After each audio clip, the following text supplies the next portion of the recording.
comical videos, parody videos about us, saying that they taught this is taught, and we're breaking it down correctly in the scriptures. They call, but you know what? You're gonna have your day. Your day is coming, man. It's not just for it's not just Esau's day. It's your day too.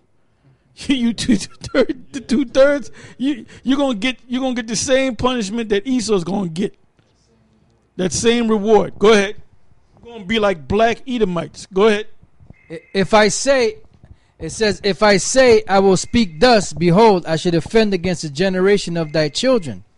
When I thought to know this, it was too painful for me. Yeah, because here it is.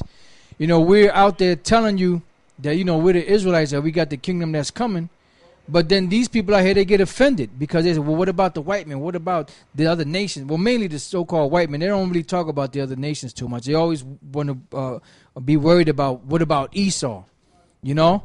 And then when we tell them this and they don't listen and they come against us, it's too painful. You know, it's just like damn, man, what's the use of even saying it?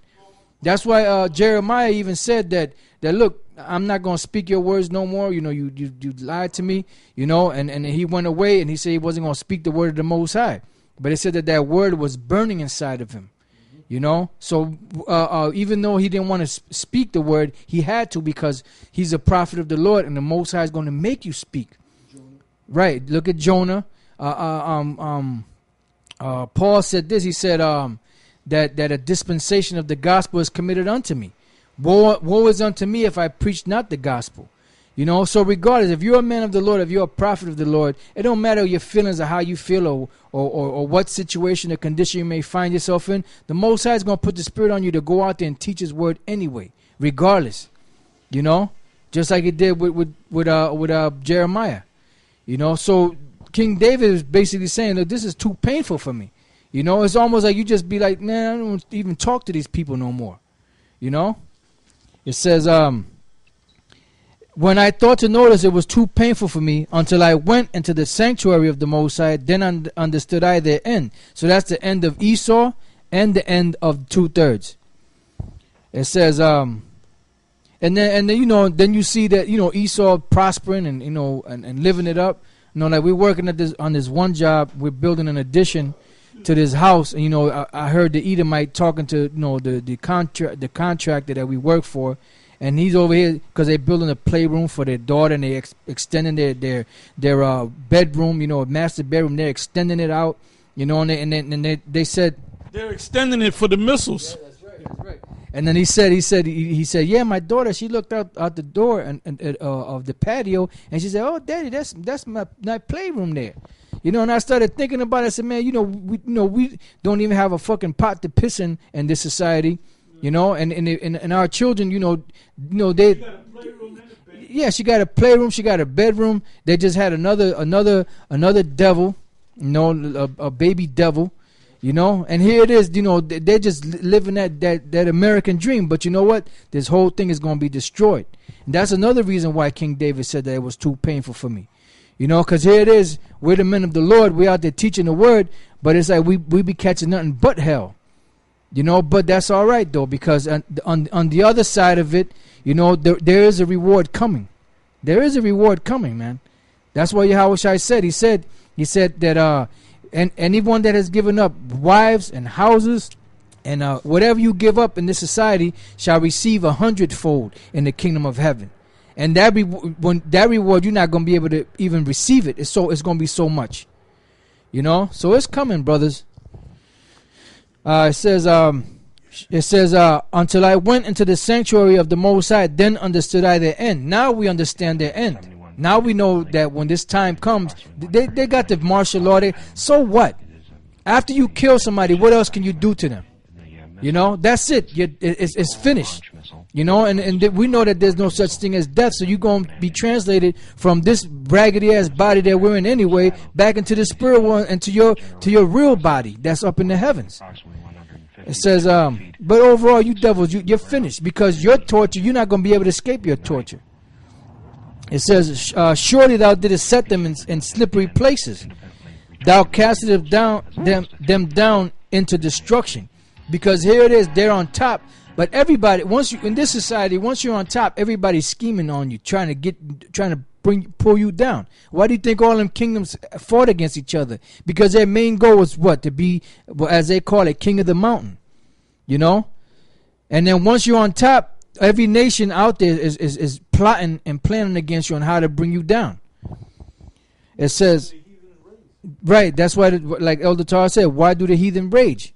And the people imagine a vain thing. And that's you 2/3 out there. You imagine a vain thing. Because here it is, you think that just because these devils give a good speech, that they're going to be able to continue their kingdom on. And it's not going to continue on. Yeah, Obama is going to save you. Like Obama is going to deliver you. That's a vain thing. Yeah. Hey, like I go on the web, and I was telling these elders earlier before we started filming, you can find everything on the web, man. That's why they want to cut that web off. You can become an actual doctor on the web, man. You can become a consultant to doctors. I mean, you can learn, if you want to learn about herbs, you can learn. Man, I'm learning all kind of stuff about herbs, man. You know? And I found out early this morning that the word cinnamon is actually a Hebrew word. Okay?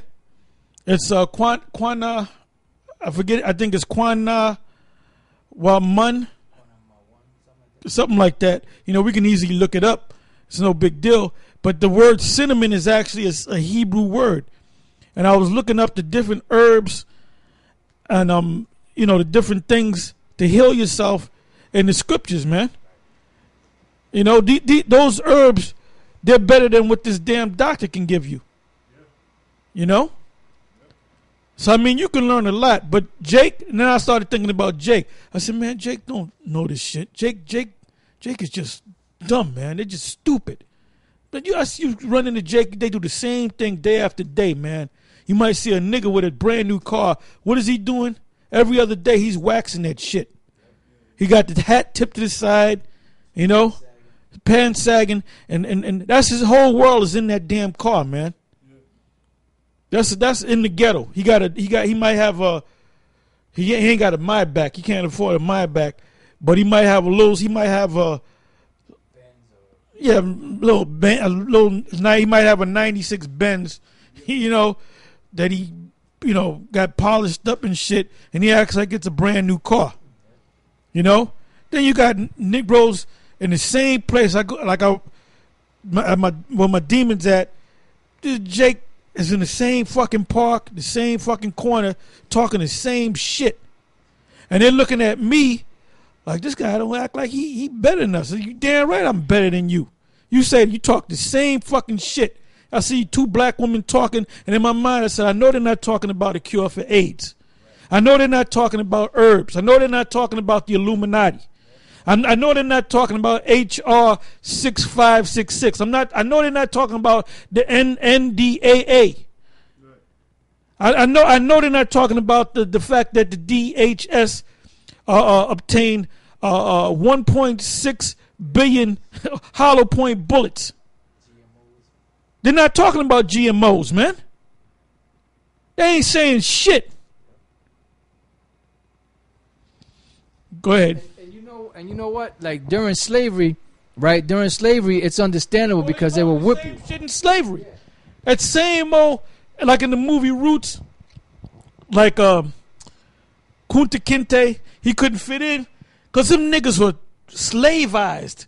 They were talking their shit. Yeah, I told Bessie, you get that mule out. They talking the same shit that they back then that they're talking now. Yep. And all these cats that fell off out of the truth, they went right back to church. All these niggas that fall out the truth, if they were a Baptist, they go right back to being Baptists.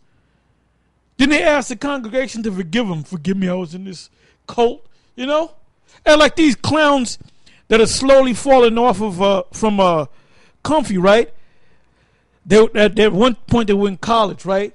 Then they come into Comfy's den of iniquities, and then they fall out, but then they go right back into college, or they go right back to doing what the hell they were doing in life. You know, like those so-called free stinkers.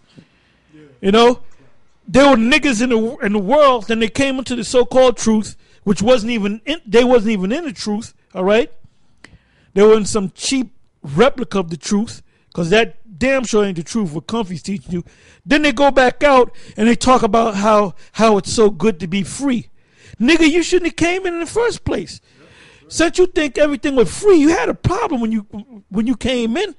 If you were free, if you were walking around free, why would you go and shackle yourself into a damn prison and then come back out and talk about how free you are? You niggas are out of your damn mind.